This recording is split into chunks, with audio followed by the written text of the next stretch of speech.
Hello everybody, and I hope you all are having a fun and safe summer of 2020. This is Erik Thompson of Peerless Wealth. Welcome clients, welcome friends, welcome future clients. This is the August video update on a few of my favorite topics. So what I try to do each video is attach a link to my website, which is essentially goes to my blog, and also give you a market and economy update. So I will do both those things today. And if you click below on the email, there is a link to my blog, which is on my website. And there's a couple articles I posted on there. And one I just want to highlight is some effective ways to make charitable contributions. Most of my clients do some sort of that, some more than others. And it can be a lot more effective to think outside the box when it comes to that. Sometimes if you just write a check, it is not deductible. It depends on your Schedule A deductions and if you're taking the standard deduction and some other factors. Usually I can find a way that you can deduct that contribution through either donating highly appreciated stock, setting up a donor advised fund, doing it directly from your IRA account. There's a few different strategies that if you're donating, especially significant amounts, certainly talk to me and make sure you're doing it in the most tax efficient way. And the article talks a little bit more about that too. So feel free to read that. Feel free to call me if you want to learn more. And the second update I wanted to give you is just a market and an economic update.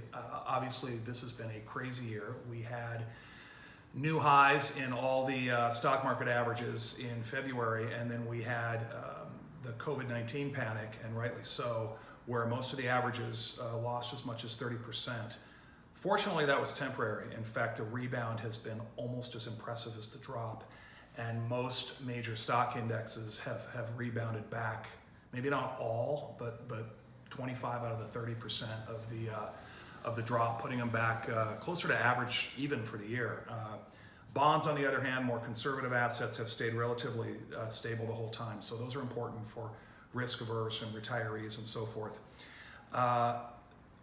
I think there's been several reasons for the rebound. We all know why it dropped, the pandemic and the fear and the unknown.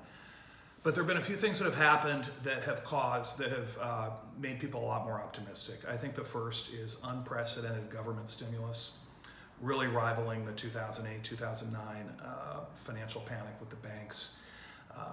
But instead of the big banks getting bailed out, we had small businesses and we had tax credits and stimulus put through in the form of IRS rebate checks. We had small business loan and grant programs.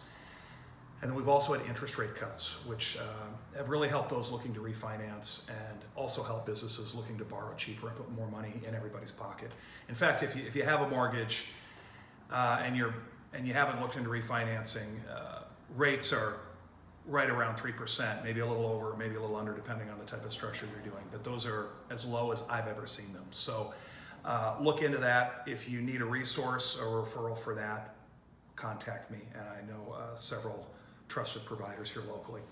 So stimulus, low interest rates, and the hope for a vaccine. There's half a dozen large drug companies that have made progress with vaccines here domestically, although after trials and so on and so forth, we're probably talking early to mid next year before it's out, but it's the pace of progress that has made investors more optimistic. In fact, Russia just yesterday announced that they had a vaccine. Again, that would have to go through tests and so on and so forth before we could use it. But those are good signs. And then lastly, and this is also on my blog, there's a link to it when you click on the Read Peerless Wealth's monthly news below this email. But there's what's called a COVID-19 tracker, and this is put out by First Trust, which is they do market research and economic analysis and so on and so forth. And I've used them for a while and they've been good. And they put a weekly report out that talks about a number of things related to COVID, including positive cases for the week. And the good news as far as that goes is nationally, positive cases have been declining for the last few weeks. Not in every state. About 1 out of 5 states have actually been increasing. And that has caused those states, as well as other states, including Ohio, to kind of slow down a bit the reopening and be appropriately cautious. But the trend is the right direction. So that's good news too. We're always going to have market volatility. We have election and so on and so forth coming up. But the last 6 months or so have been, it's been another lesson learned for people that sort of panicked at the bottom. They've missed out on a really impressive rally. So those are the updates I'm going to give you for this month. Please be on the lookout roughly a month from now for my September update. And everybody's situation is different.